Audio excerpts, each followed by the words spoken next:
2, 1. 7 things you probably didn't know you need to know. I'm Jamie Easton. This is the Smart 7. Hey, I'm Jamie Easton. This is the Smart 7. And all this week we're looking back at the biggest stories from 2022. Today we're looking at September and October. 2022 saw the death of one of the most well-known women in the world and a beloved monarch as we received the news on the 8th of September that Her Majesty Queen Elizabeth II had died. Normal programmes have been suspended because of the death of Her Majesty Queen Elizabeth II. A statement issued by Buckingham We have some very important news. Buckingham Palace has just announced that Her Majesty Queen Elizabeth II has died. A few moments ago, Buckingham Palace announced the death of Her Majesty Queen Elizabeth II. So let's take a Palace moment just to issued, reflect on that news. New Prime Minister Liz Truss, who only met with the Queen on Tuesday morning as she was sworn in as PM, paid tribute to the long-serving monarch. Queen Elizabeth II was the rock on which modern Britain was built. Our country has grown and flourished under her reign. Britain is the great country it is today because of her. As the nation began an initial 10 days of mourning, flags were flown at half-mast and preparations were underway for a royal funeral. King Charles III was proclaimed monarch and head of the Commonwealth 2 days after his mother died in a historic Ascension ceremony which was televised for the first time in history. He addressed the nation on Friday. In a little over a week's time, we will come together as a nation, as a Commonwealth, and indeed a global community, to lay my beloved mother to rest. In our sorrow, let us remember and draw strength from the light of her example. On behalf of all my family, I can only offer the most sincere and heartfelt thanks for your condolences and support. And to my darling Mama, as you begin your last great journey to join my dear late Papa, I want simply to say this: thank you. Crowds gathered in Edinburgh, Cardiff and Belfast to hear formal declarations to the devolved nations that Queen Elizabeth II had died and King Charles III had acceded to the throne. Speaking before the Ascension Council, the new king said his mother's death had been an irreparable loss and pledged to follow in her footsteps. In taking up these responsibilities, I shall strive to follow the inspiring example I have been set.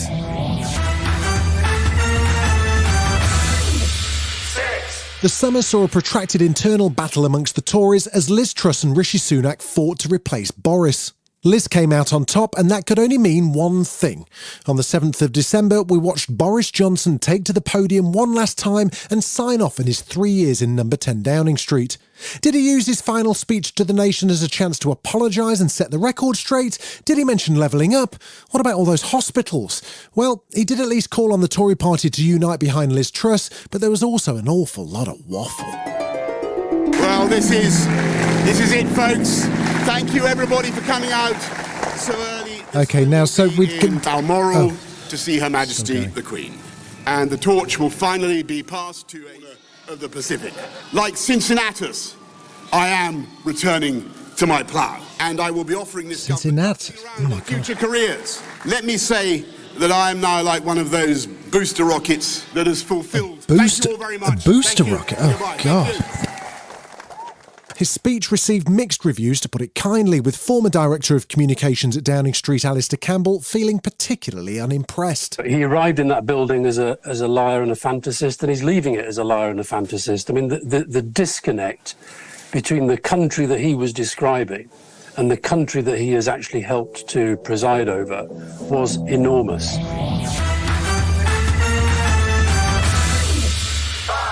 The start of October marked a hell of a 3 weeks for new Prime Minister Liz Truss, from a royal funeral to a mini-budget that almost crashed the economy. Chancellor Kwasi Kwarteng announced measures at the end of September to fuel growth, including cutting the top rate of tax and funding it all through borrowing. Despite opposition to his mini-budget, he was adamant that his proposed measures would aid the economy, as he explained to Laura Kuenssberg in a Sunday night interview. What I'm focused on is tax cuts across the board, and that's why we brought forward the 1p cut in the basic rate. Just 2 days later, however, things began to unravel as the pound continued to plunge and banks paused mortgage products because of concerns over interest rates. And by Wednesday afternoon, it was clear that the Bank of England's decision not to raise interest rates had caused a problem for pension funds, and the whole economy was in real trouble.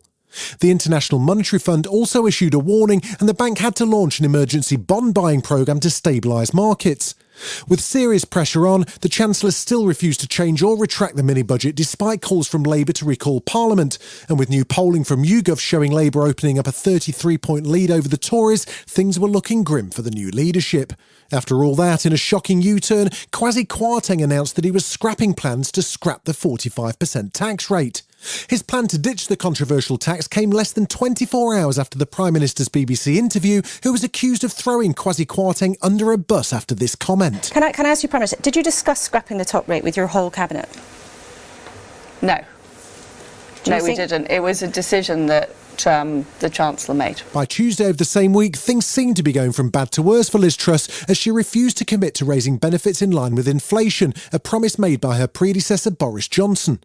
With growing unease amongst MPs in the Tory party at the Truss economic plans, Penny Mordaunt became the first to break ranks when questioned over whether benefits should rise. I have always supported keeping pace with inflation. It makes sense to do so. After a stormy few days for the new PM, Wednesday saw her first speech to the Tory party conference in Birmingham, where she vowed to get Britain through the tempest. I have three priorities for our economy: growth, growth and growth. Truss insisted everyone will benefit from her economic policies, saying she'd had to make difficult but necessary choices. But the PM's speech didn't go totally to plan, as she was interrupted by Greenpeace protesters, one of whom told Sky News they needed to take a direct message to the Prime Minister. Who voted for this? Who voted for what Liz Truss and her cabinet are trying to roll out across the country? God, 2022 had a real case of another week, another Prime Minister, didn't it? And in October, just 50 days after she took office, Liz Truss left Downing Street, making her the shortest-serving PM in British history and the only one we know of who was outlasted by a lettuce. She made no apologies for her disastrous mini-budget in her farewell address, but wished her successor well, despite I Predict a Riot being played by protesters near the Downing Street gates. It has been a huge honour to be Prime Minister of this great country. Our country continues to battle through a storm, but I believe in Britain, and I know that brighter days lie ahead. Just hours later, Rishi Sunak moved in and warned of difficult decisions ahead in his first speech as Prime Minister. I want to pay tribute to my predecessor, Liz Truss. She was not wrong to want to improve growth in this country, but some mistakes were made. And I have been elected as leader of my party and your Prime Minister, in part, to fix them. There was a warm international welcome for Britain's fifth Prime Minister in just over 6 years and the third in 7 weeks. Rishi Sunak's also the first Hindu PM to move into number 10. Ukraine's President Zelensky said he hoped the new Prime Minister will overcome all the challenges facing British society and the whole world today. And President Joe Biden hailed a groundbreaking win for Rishi Sunak, although I think he might have got the wrong bloke. Just today, we've got news that Rishi Sunak is now the Prime Minister. As my brother would say, go figure. Sunak quickly got to work picking his cabinet with various comings and goings. Luckily, not that Cummings. Jeremy Hunt continued as Chancellor and Grant Shapps became Business Secretary, replacing Jacob Rees-Mogg, who was the first to jump ship. I believe his behaviour towards Boris Johnson, his disloyalty, means that I could not possibly support him, and he wouldn't want me in his cabinet anyway. Kit Malthouse and Simon Clarke quit, and Dominic Raab got his old jobs back as Deputy PM and Justice Secretary. Michael Gove, Oliver Dowden and Lord Helpers Gavin Williamson were all back in the cabinet as well. The most controversial appointment turned out to be the reappointment of Suella Braverman as Home Secretary just 6 days after she was fired. It led to many headlines and a sharp focus on Leaky Sue.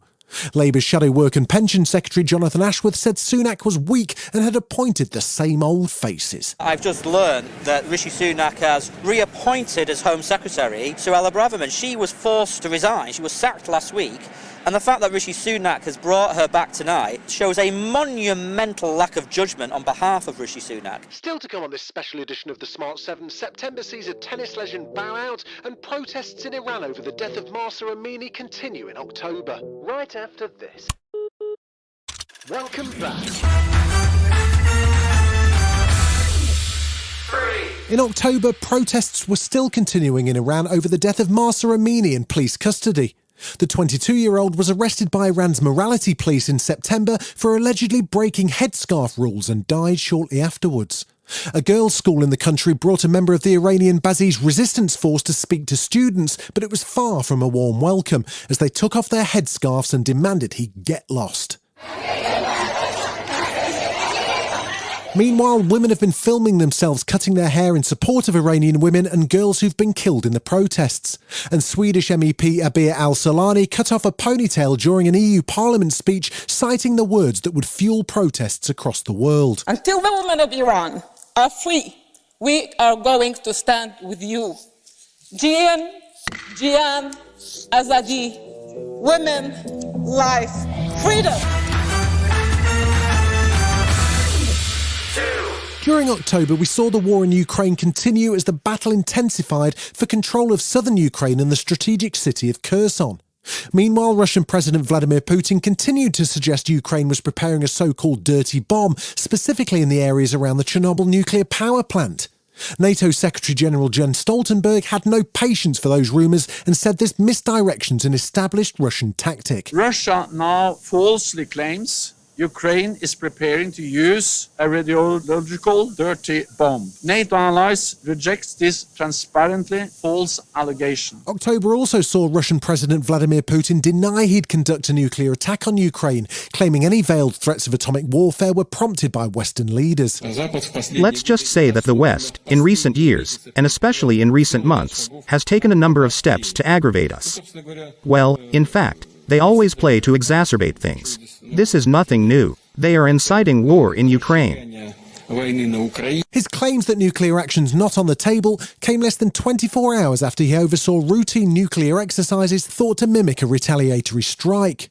But the president's statement was echoed by the Russian ambassador to the UK, Andrei Kenlin. Russia is not going to use nukes, so it is out of the question. Looking to the future, former Commander Sir Richard Barron said in October that the UK needs to begin planning for what happens once the war's over. We need to accept that Russia is going to lose this war with Ukraine, and then Russia will likely be very aggrieved, angry, bitter. After Serena Williams announced her retirement earlier in the year, September saw another tennis legend bow out of the game. One of the all-time greats, Roger Federer, announced he'd leave the sport after playing the Lava Cup in London. At 41, he's long recognised as a giant of the sport, winning 20 Grand Slam titles and becoming the first male player to win more than 14.